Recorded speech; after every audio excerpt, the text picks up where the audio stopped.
Multi physical participation ఉంటది. Wife తోటి కూడా ఫిజికల్‌గా చాలా హ్యాపీగా ఉంటాడు.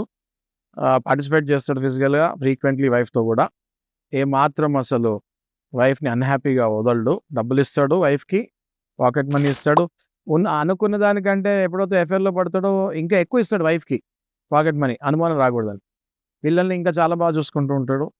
తెగ నటనగా అంటే సూపర్ స్టార్‌లు కూడా పనికిరారు. అంత నటిస్తూ ఉంటారు ఈళ్ళు. కానీ మరి wives super, super mega stars కదా! ఎట్లైనా కనిపెడతారు. కనిపెట్టిన క్షణం నుంచి మీ జీవితం నరకం మొదలవుతుంది. ఓకే. నేను ఇస్తున్నాను గదా! అన్నీ ఇస్తున్నా గదా! నీకు ఏంటి ఇంకేం తక్కువ అంటే ఇనదు wife. No only your only my man. Husband వచ్చి వైఫ్‌ని కొట్టినా భరిస్తది గానీ, ఓకే. కానీ హస్బెండ్ బయటికెళ్ళి ఒక స్త్రీతో తిరిగి ఇంటికొచ్చి చాలా ప్రేమగా ఉండి బోలెడు డబ్బులిచ్చినా ఒప్పుకోదు వైఫ్. నువ్వు కొట్టు కావాలంటే నన్ను.